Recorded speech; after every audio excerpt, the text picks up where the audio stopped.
Halo semuanya, selamat pagi, siang, sore, dan malam dimanapun Anda berada. Perkenalkan, saya Rian, dan selamat datang di program Ilmu Anak Berlian. Ilmu Anak Berlian adalah salah satu program KKN PPM UGM yang punya tujuan memberikan edukasi kepada masyarakat, khususnya warga desa Bresela dan Bukian, Provinsi Bali, tentang sumber daya manusia, teknologi informasi, ekowisata, dan agroforestry.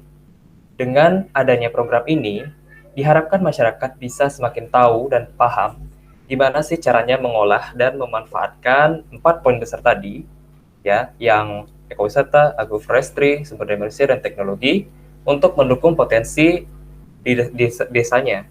Nah, di kesempatan kali ini, saya ditemani oleh seorang narasumber yang inspiratif dan kreatif untuk sama-sama nih kita bincang-bincang ringan tentang beberapa poin besar yang tadi saya sudah sebutin di awal. Nah, lebih tepatnya kita akan membahas tentang bagaimana caranya, bagaimana peran dari IT atau teknologi gitu ya dalam ekowisata dan agroforestry. Dan seberapa penting sih sebenarnya IT itu membantu perkembangan potensi desa. Nah, langsung saja saya perkenalkan rekan saya, yaitu Mas Haris Widianto. Halo, Mas Haris Widianto. Halo, unit KKN Kawan Berlian ya, sama warga Bresela dan Bukian. Iya, betul. Mas Haris Widianto, gimana kabarnya?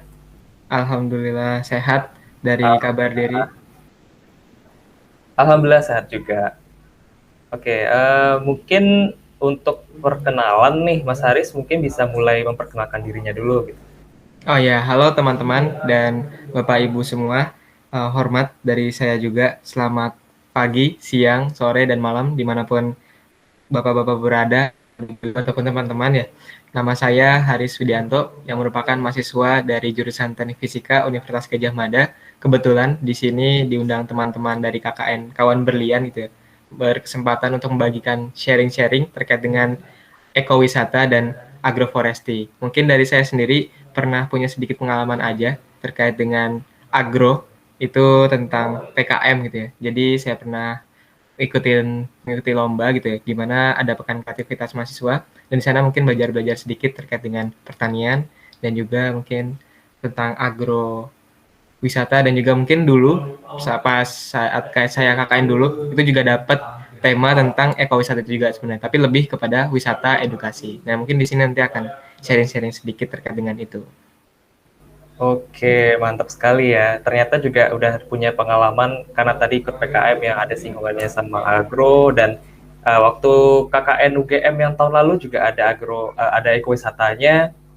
Itu juga bisa related lah sama materi ini gitu ya. Nah, sebelum kita mulai ke materi ini, aku sebenarnya penasaran deh. Menurutku ini kan pembahasannya yang bakal kita bahas tuh cukup menarik. Kenapa? Karena kan kita membahas dua topik nih, dua topik yang unik. Pertama ada ekowisata, yang kedua agroforestry. Yang mereka itu disatu padukan, plus ada peranan IT dan SDM di dalamnya. Nah, menurut Mas Haris dulu nih, saat mendengar topik ini, gimana sih pendapat awalnya? Oke, dariku pas mendapatkan topik ini ekowisata sama agroforestry. Sebenarnya cukup relate banget kalau dari kawasan Indonesia sendiri yang dimana ini punya lahan yang sangat luas dan mungkin belum termanfaatkan dengan seluruhnya. Jadi ini pas banget sebenarnya buat apalagi di KKN ya. KKN ini kan mengembangkan desa itu memberdayakan masyarakat. Nah, di sini bisa nih nambah wawasan dan pengetahuan-pengetahuan juga dan mungkin nanti bisa dimanfaatkan ke depannya buat di berbagai daerah. Semoga ya. Oke, keren sekali sih dari pendapatnya aja udah cukup insightful gitu ya. Nah, oke, saya juga sepakat sih tentang pendapatnya Mas Haris. Nah, jadi teman-teman kawan berlian, kita bisa melihat ya bahwa hal-hal tersebut cukup dalam dan berimpact gitu di lingkungan masyarakat. Nah, gimana penjelasan lebih lengkapnya? Saya serahkan waktu dan tempat kepada Mas Haris untuk memaparkan materinya. Kepada Mas Haris, saya persilakan. Oke, saya izin share screen terlebih dahulu ya.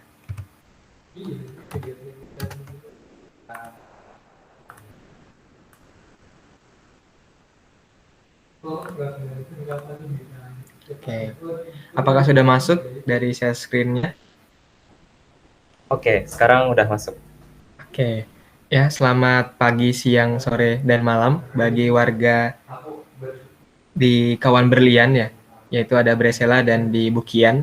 Di sini KKN PPM UGM 2021, saya akan membawakan sebuah sharing gitu ya, terkait dengan peran IT atau teknologi bisa dibilang terhadap ekowisata dan agroforestry. Dari saya Haris Widianto, mahasiswa Teknik Fisika Universitas Gajah Mada. Nah, sebelumnya saya ingin menyatakan bahwa mungkin penyampaian yang akan ada di sini itu tidak terlalu detail terkait dengan teknis seperti bagaimana akhirnya kita membuat ekowisata itu ataupun agroforestry itu dalam teknologi, misalkan tidak terlalu teknis seperti itu, tapi lebih kepada saya coba memberikan sebuah wawasan baru gitu ya, yang mungkin sebenarnya bapak atau ibu ataupun teman-teman sudah pernah dapatkan, tapi mungkin di sini kita sama-sama membuka dan sharing bersama gitu, terkait dengan judul tersebut.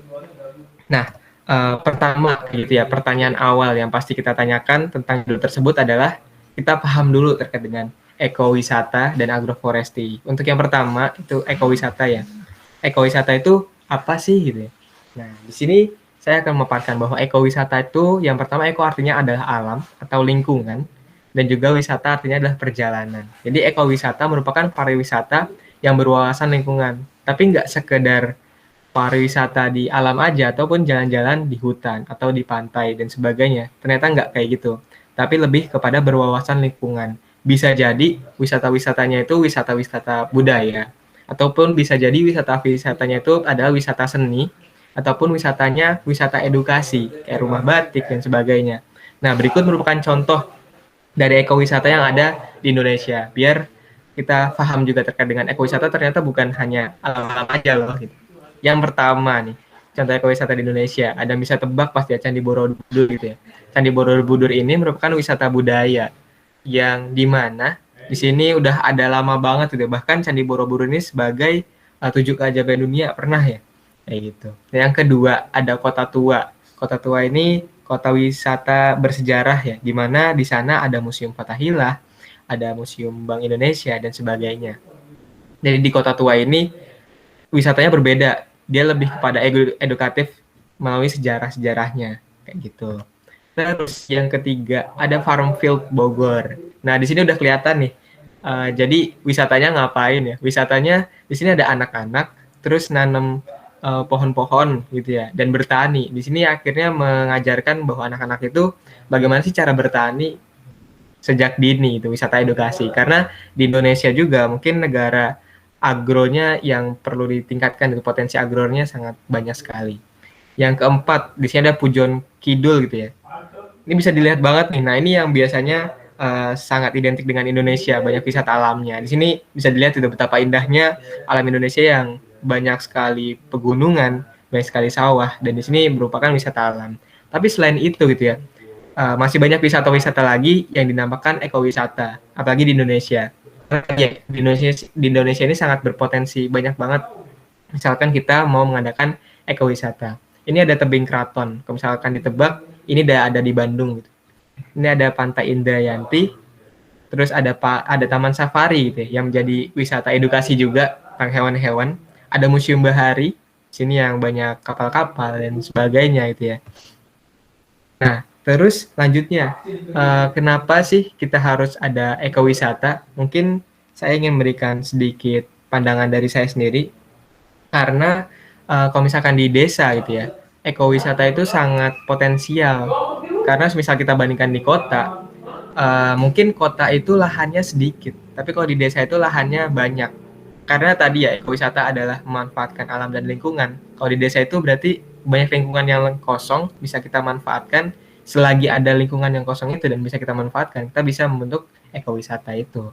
Tapi kalau misalkan di kota, nah itu kan agak sulit tuh. Lingkungan yang kosongnya apa? Udah banyak gedung, udah banyak rumah. Nah, maka dari itu mungkin kalau di desa-desa yang masih banyak lingkungan-lingkungan kosongnya, itu sebenarnya bisa dimanfaatkan untuk ekowisata. Dan kenapa akhirnya ada ekowisata? Pertama, itu bisa menjadi sumber pendanaan bagi kawasan konservasi. Arti konservasi ini adalah pemeliharaan. Nah, di sini ekowisata itu kan berarti meraup keuntungan juga dari mungkin tiket masuk dan sebagainya gitu ya. Jadi di sini bisa menjadi sumber pendanaan. Yang kedua, itu perlindungan kawasan konservasi. Jadi semisal kita membuat ekowisata gitu ya, Meskipun mungkin ekowisatanya itu nggak sebesar ekowisata yang udah banyak tak kayak tadi gitu ya, misalkan Candi Borobudur dan sebagainya. Tapi setidaknya ketika kita memanfaatkan ekowisata, jadi lingkungan yang kosong itu atau lingkungan yang hanya hutan-hutan, ada pohon-pohon, itu menjadi rapih paling enggak gitu ya. Jadi tertata rapih oleh kita. Yang ketiga, menjadi alternatif sumber mata pencaharian masyarakat lokal. Di sini bisa membuka lapangan pekerjaan juga kan. Jadi sebagai sumber pendanaan iya bagi desa, tapi juga sebagai mata pencarian masyarakat-masyarakat juga. Dan yang keempat, pilihan untuk mempromosikan konservasi dan dorongan upaya konservasi secara khusus. Artinya apa? Kita bisa mengedukasi, misalkan di Bresela ataupun di Bukian gitu ya. Ada wisata apa nih? Misalkan ada pantai. Nah, kita bisa sekaligus memanfaatkan ekowisata pantai itu, melindungi pantai itu dari misalkan pencemaran dan sebagainya, dan juga bisa jadi kita edukasi gitu ya tentang pantai, misalkan tentang bagaimana cara pengelolaan pantai yang baik atau pemanfaatan atau habitat dari hewan apa aja sih yang ada di pantai itu, misalkan kayak gitu ya. Jadi ada banyak pilihannya kayak gitu. Selanjutnya nih, ada karakteristik-karakteristik ekowisata yang perlu kita ketahui. Misalkan ini artinya apa gitu ya. Misalkan ini artinya apa?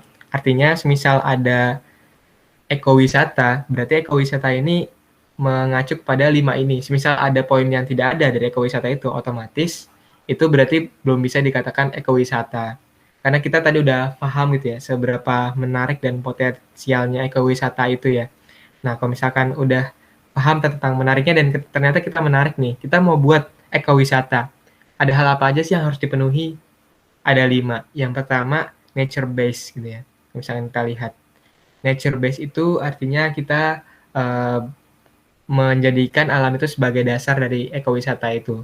Jadi yang kita jadikan objek atau nilai jual adalah alamnya itu. Tapi nggak harus kita menjual pemandangannya aja. Misalkan kita jualnya adalah sejarah, misalkan sejarah tempat itu, ataupun kayak tadi budaya yang ada di tempat itu. Betul, ya betul. Nah itu bisa. Terus yang kedua gitu ya, ecologically sustainable. Artinya adalah berkelanjutan dan tujuannya adalah untuk konservasi lingkungannya. Jadi semisal ekowisatanya ini malah merusak gitu ya. Misalkan kita mau buat sebuah pantai itu jadi bagus, tapi malah alih-alih jadi merusak. Nah, itu bukan ekowisata namanya. Namanya ekowisata artinya adalah melindungi dari alam tersebut juga kayak gitu. Terus yang ketiga, environmentally edukatif. Artinya adalah pendidikan terkait dengan lingkungan itu. Jadi selain kita tadi yang memanfaatkan lingkungan itu sebagai objek dari ekowisata, itu harus ada juga tentang pendidikannya. Apa sih yang bisa kita ambil pengetahuan dari misalkan kalau di Bali tersebut mungkin ada apa? Ada pura, ada candi, ada pantai gitu ya. Nah, itu bisa dimanfaatkan sebagai sarana edukasi juga buat mungkin turis-turis yang nanti akan datang ataupun mungkin turis maupun turis lokal ataupun turis mancanegara. Sebagai edukasi buat daerah kita ini diperkenalkan. Yang keempat, bermanfaat bagi masyarakat setempat. Nah, ini ya, ekowisata itu kalau bisa bermanfaat bagi masyarakat setempat, bukan maksudnya dikelola oleh lembaga luar, terus hanya keuntungannya buat lembaga luar aja gitu. Jangan gitu. Tapi kalau bisa dikelola oleh masyarakat setempat itu sendiri. Dan yang kelima, tetap ya, kepuasan wisatawan. Artinya, ya ekowisata ini harus menarik gitu. Kalau misal kita hanya membuka lahan-lahan aja gitu ya itu sama aja bukan ekowisata. Itu namanya pembukaan lahan aja kayak gitu, bukan sebuah ekowisata. Nah, kalau misalkan kita bisa bayangkan gitu ya, sangat potensial banget berarti nih ya ekowisata itu. Kita buatnya mudah karena banyak lahan kosong ya, banyak lingkungan yang masih kosong dan sebenarnya apabila ditata rapih itu bisa menjadi konservasi lingkungan bagi kita juga gitu ya. Bisa kita pelihara lingkungannya dan itu nantinya bisa dapat uang ataupun bisa untuk melaksanakan ekonomi dari suatu daerah tersebut. Nah, jadi istilahnya sekali dayung 3-4 pulau terlampaui. Pulau terlampaui, betul. Jadi banyak nih keuntungan untuk dibuka ekowisata. Tapi sekarang perpaduannya IT dengan ekowisata itu apa? Nah, kalau kalau misalkan kita lihat gitu ya, teknologi-teknologi yang ada saat ini merubah kehidupan banget. Kayak misalkan eh, gimana kita sekarang memesan makanan gitu ya, udah ada GoFood, udah ada Shopee Food gitu ya. Terus gimana cara kita berbelanja, udah banyak platform-platform atau wadah untuk berbelanja secara online. Terus transportasi pun berubah gitu ya ketika ada IT ini. Jadi kita bisa pesan lewat genggaman HP kita gitu ya. Ataupun cara kita bahkan bersaling komunikasi itu sangat berubah banget gitu kalau misalkan ada IT. Dan ternyata ini pun mempengaruhi di bidang wisata atau pariwisata kita. Secara khusus di ekowisata. Apa aja yang berubah gitu dari perilaku manusia saat wisata ketika udah ada IT. Yang pertama yang bisa kita manfaatkan adalah perencanaan, planning. Kecenderungan orang-orang saat ini, semisal udah ada IT gitu ya, itu kecenderungannya adalah lebih suka untuk memplanning sesuatu. Jadi merencanakan dulu sebelum pergi, mereka mau tinggal di mana, di sana ada makanan apa aja, terus harga-harga tiketnya mungkin, dan juga mungkin spot-spot foto yang ada apa aja sih. Nah itu direncanakan dari awal. Nah ketika direncanakan dari awal, mereka akan melakukan reservasi dulu gitu ya, ataupun booking istilahnya. Nah di sini ada banyak gitu, misal kita bisa manfaatkan itu untuk masuk ke misalkan di sana ada hotel gitu di ekowisatanya. Nah, itu bisa dimanfaatkan untuk kita masukin ke platform-platform untuk nge-booking hotel-hotel tersebut gitu ya. Jadi bisa lebih mudah gitu ya dalam kita promosi maupun dalam pengunjung itu bisa datang ke tempat ekowisata kita. Yang kedua, dalam perjalanan atau on the road. Dalam on the road ini kita tahu ya kalau misalkan ada Google Maps gitu ya. Dan mungkin di Google Maps itu sekarang udah canggih banget, misal di Google Maps nyari masjid terdekat atau pura terdekat atau nyari tempat wisata terdekat. Nah itu bisa, dan bahkan ketika udah kita cari tempat wisata terdekat, kita bisa lihat detail-detailnya. Kayak ini bintang berapa sih? Ini aksesnya mudah atau enggak gitu ya. Ataupun mungkin jalan ke sini ini lewat mana, atau paling dekat kita kemana dulu nih, baru nanti setelah itu kemana, kedua, ketiga kemana. Nah, semisal kita bisa naruh nih tempat ekowisata kita dalam mobile phone itu, dalam Google Maps itu, ataupun dalam wadah-wadah lainnya yang bisa memudahkan pengunjung, otomatis itu bisa membantu dari pengunjung itu dan membantu promosi ekowisata itu lagi gitu ya. Jadi banyak ya yang bisa dimanfaatkan dari IT ini. Dan yang ketiga itu setelah perjalanan ataupun post trip namanya, setelah perjalanan. Dan di sini aku tulisnya sharing is living. Jadi bagaimana kita bisa men-share aktivitas-aktivitas kita yang ada di ekowisata itu, dan juga bisa edukatif dan juga bisa promosi gitu. Jadi sekarang kan banyak ya cara pemasaran-pemasaran.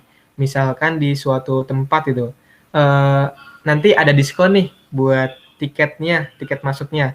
Asalkan nanti teman-teman ketika sudah masuk dan sudah berkunjung itu foto, terus bisa memamerkan foto kalian atau men-share dengan hashtag ataupun dengan misalkan nge-tag lokasinya. Nah, itu kan otomatis sama aja dengan promosi dari ekowisata kita, gitu. Dan juga mungkin selain itu, misalkan kita buat akun sendiri terkait dengan ekowisata itu, misalkan Berlian itu, terus bikin akun official sendiri terkait dengan ekowisata-ekowisata yang ada di Berlian, terus bikin edukasi-edukasi di sana, bikin konten-konten kreatif yang biasanya mungkin sekarang ada TikTok gitu ya, terus ada bisa jadi podcast ataupun bisa fun fact tentang Berlian. Nah, betul. Nah, di sana tuh bisa nanti dibahas-bahas kayak gitu ya di masing-masing akun media sosialnya. Jadi banyak nih apa perpaduan IT dengan ekowisata sebenarnya kayak gitu. Nah, udah dari ekowisata, sekarang kita lanjut gitu ya. Tadi ada agroforestry. Nah, kalau misalkan agroforestry itu apa sih artinya gitu ya? Agro itu pertanian gitu ya, atau tanaman. Forestry itu kehutanan. Nah, kenapa ini bisa digabungkan? Gimana sih caranya gitu ya? Nah, agroforestry adalah sistem penggunaan lahan yang mengkombinasikan pepohonan dengan tanaman pertanian. Gunanya untuk apa? Meningkatkan keuntungan secara ekonomis maupun lingkungan. Nah, kok bisa gitu ya? Dan di sini ada beberapa contoh-contoh dari agroforestry itu. Yang pertama ada namanya agrisilviculture, itu mencampur tentang kehutanan sama pertanian. Misalkan tanaman-tanaman perdu yang dicampur sama pertanian, padi dan sebagainya gitu. Ada agropastura juga, yaitu ada pertanian dan peternakan. Misalkan pertaniannya tadi ya sama palawija dan peternakannya itu misalkan sapi. Nah, kita bisa memanfaatkan nih peternakannya tersebut buat pupuk dari pertaniannya misalkan. Terus ada silvopastura, itu kehutanan dan peternakan. Misalkan di hutan, terus kalian aja kita buka peternakan lebah misalkan. Kan cocok banget tuh, lebah dan hutan. Jadi bisa saling nyambung juga. Terus yang terakhir itu ada ago silvopastura. Jadi gabungan antara kesemuanya. Ada pertaniannya, ada kehutanannya, ada peternakannya. Kayak gitu. Dan ini sekali lagi ibaratkan satu dayung, dua tiga pulau terlampaui. Ketika kita menanam sebuah pohon, sebuah tanaman palawija, dan juga ada peternakannya, selain kita bisa dapat semuanya, itu memberikan lebih efektif juga secara lahan, itu nantinya.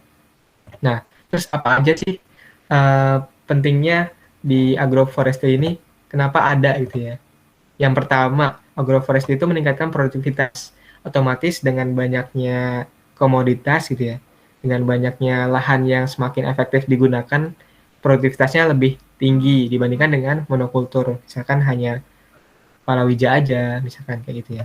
Terus ada diversitas atau pengurangan resiko kerugian nantinya. Jadi misalkan ada kehutanan sama pertanian. Misalnya yang kehutanannya ini lagi merugi gitu atau gagal panen, tapi kita masih ada yang pertaniannya. Ataupun ketika pertaniannya ini masih rugi ataupun kehutanannya rugi, tapi kita masih ada peternakannya, misalnya ada ikan di sana ataupun ada sapi di sana. Jadi ini meminimalisir resiko kerugian. Kalau misalkan kita hanya satu aja gitu ya, ketika rugi otomatis kita nggak ada bahan lagi buat dijual ataupun buat melaksanakan ekonomi kita kayak gitu.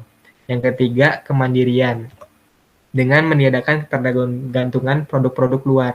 Otomatis dengan semakin banyaknya kita produktif, semakin diversitas atau semakin bermacam-macam apa yang kita tanam, otomatis mungkin produk-produk dari luar bisa kita minimalisir. Gitu. Dan itu lebih menguntungkan ya, karena kalau produk luar perlu ada biaya cukai dan sebagainya gitu ya, perlu ada biaya impor, dan transportasi juga pasti membuat itu lebih mahal. Kalau kita bisa mandiri masih lebih murah harganya nantinya. Dan yang keempat, stabilitas, karena lebih berkelanjutan. Misalkan kita tanam rumput di sana, terus tanam juga palawija tadi, dan tanam sapi. Nah, sapinya ini bisa mengeluarkan pupuk kompos buat tanaman, terus tanaman yang tadi bisa buat makan sapi gitu ya. Dan yang terakhir bisa kita manfaatkan juga semuanya, baik sapi dagingnya ataupun palawijanya buat kita makan juga. Jadi otomatis ini lebih stabil dan lebih berkelanjutan, dan tidak ada akhirnya ruang untuk sisa-sisa dari hasil pertanian kita yang akhirnya terbuang kayak gitu kan. Nah, jadi di sini pentingnya adanya agroforestry. Jadi mungkin yang disampaikan di sini benar-benar wawasan aja ya. Semakin terbuka wawasan, mungkin aja nanti teman-teman atau warga di Berlian itu bisa memanfaatkan ini kayak gitu. Dan ini merupakan referensi-referensi yang aku dapatkan itu dari masing-masing tadi tentang ekowisata maupun agroforestry. Dan untuk agroforestry sendiri, apa sih kegunaan IT-nya atau informasi teknologinya? Nah, misalkan kita nggak tahu nih tanaman apa aja yang cocok, atau sebenarnya di potensi di lahan kita itu apa. Nah, itu bisa kita searching sekarang di Google, ataupun kita lakukan penelitian-penelitian lewat teknologi-teknologi yang ada. Nah, itu dia kegunaan IT dalam agroforestry. Jadi saat kita menanam sesuatu ataupun menternakkan sesuatu, itu akhirnya tidak ada yang terbuang sia-sia dari agroforestry itu. Nah, jadi itu ya, ekowisata sama agroforestry sangat menarik banget dan sangat menguntungkan, juga potensial apabila kita mampu untuk memanfaatkannya. Itu bisa menguntungkan, apalagi kalau ditambah dengan informasi teknologi tadi, tambah menguntungkan lagi gitu ya. Apalagi zaman sekarang dalam satu genggaman ke HP itu semua orang bisa melihat, kita menjadikan itulah sebagai sarana promosi kita juga bisa gitu. Oke, mungkin itu ya untuk pemaparan sharing-sharingnya aja di hari ini dalam ekowisata dan juga agroforestry dan hubungannya terkait dengan informasi teknologi gitu. Nah, mungkin langsung aja ya, semisal ada pertanyaan, boleh disampaikan. Kita ngobrol-ngobrol lagi. Oke, menarik sekali nih Mas Haris atas materinya. Saya juga merasa menambah ilmu baru lagi nih tentang dua bidang tadi, ekowisata, agroforestry, tapi juga ada tambahan ilmu tentang topik teknologi informasi atau IT-nya.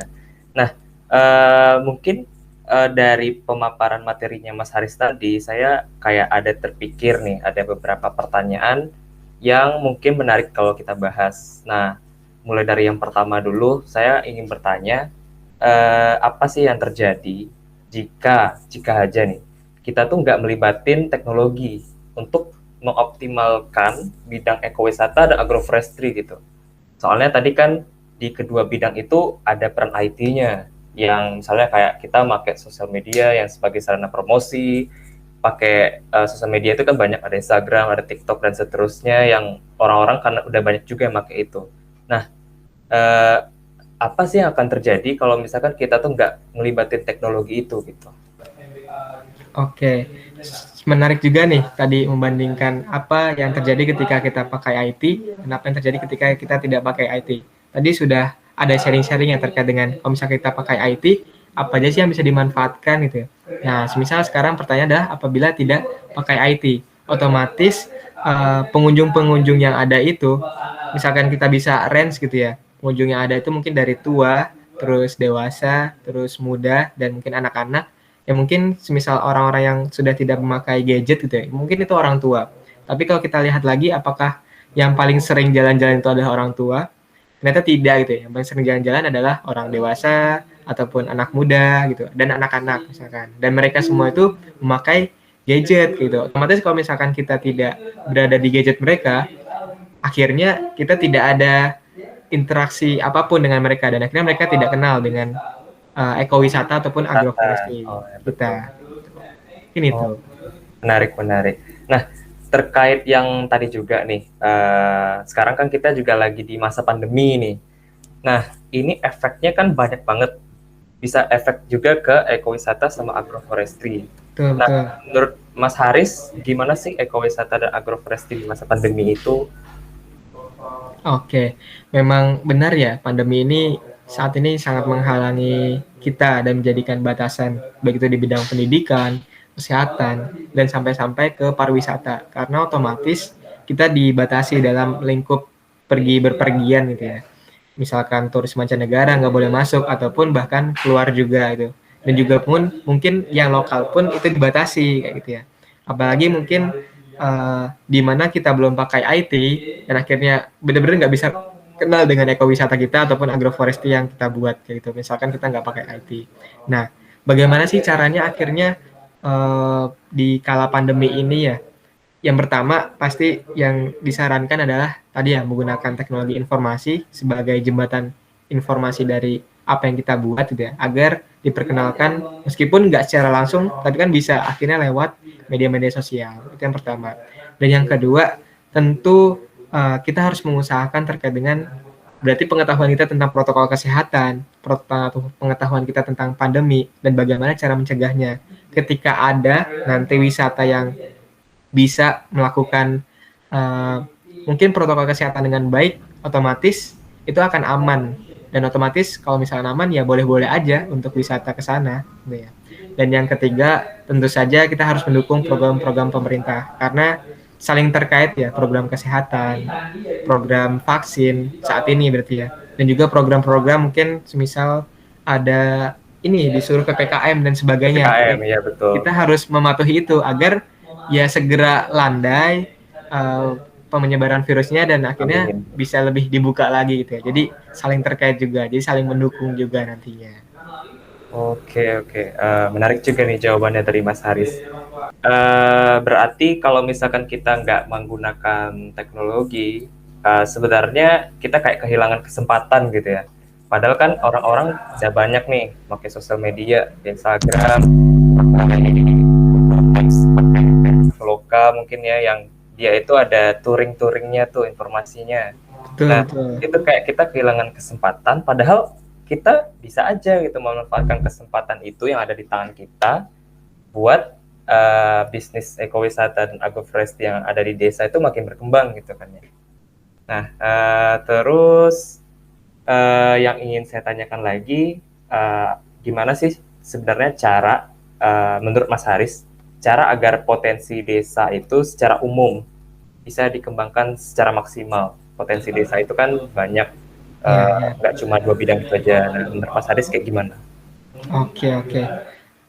Bagus banget ya ini pertanyaannya terkait dengan cara agar kita bisa memanfaatkan potensi desa itu, dan ini secara umum gitu ya, secara umum. Yang pertama pasti mengenali apa yang ada di desa itu. Kita bisa list gitu, apa aja sih yang ada di desa itu, dan mungkin yang berbeda dan punya kekhususan dibandingkan daerah-daerah lain. Karena misalkan kita berhubungan dengan pariwisata gitu ya, kenapa sih akhirnya orang-orang Jakarta itu mau ke Bogor, banyak ke Bogor? Karena di sana itu di Jakarta yang nggak ada lingkungan yang dingin, nggak ada pegunungan, nggak ada pemandangan pohon-pohon yang banyak. Ya akhirnya mereka mencari keluar kayak gitu ya. Tapi bagaimana orang Jakarta, apakah sering gitu misalkan ke Tangerang dan sebagainya? Kan jarang tuh. Bahkan mungkin kalau bisa dihitung jari bisa gitu ya. Mungkin ke sana, ke mall-mall yang ada di Tangerang karena ada kekhususan lagi yang berbeda dari mall-mall yang ada di Jakarta.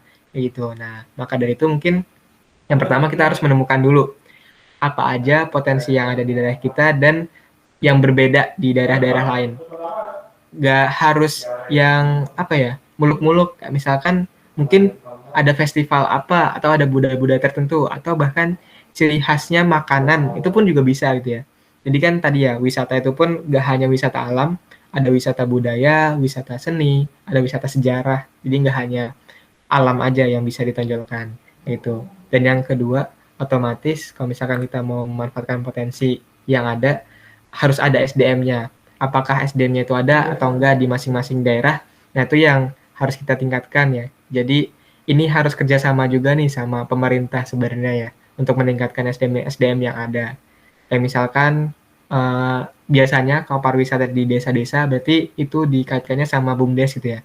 Nah, kayak pelatihan manajemennya gitu ya, ataupun pelatihan-pelatihan bagaimana cara yang mengelola daerah-daerah itu, ataupun pelatihan-pelatihan bagaimana caranya training kepemimpinan itu pun perlu gitu. Jadi dua ya kalau menurutku, dari segi kondisi lingkungannya itu harus ditemukan apa yang bisa khusus dan menjadi nilai jual. Yang kedua dari segi SDM-nya.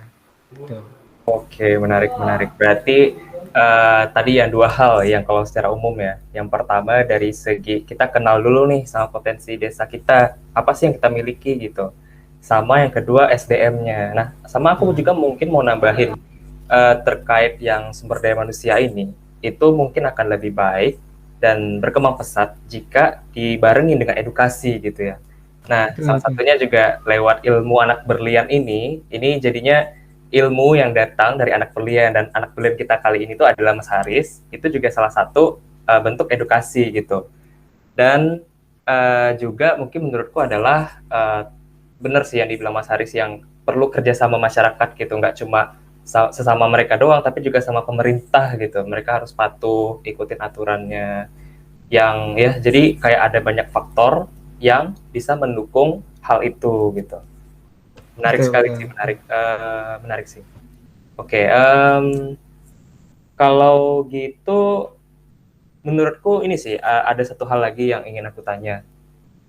Kalau menurut Mas Haris sendiri, gimana sih caranya supaya uh, SDM di desa itu tuh bisa apa namanya, bisa termotivasi untuk bisa teredukasi gitu.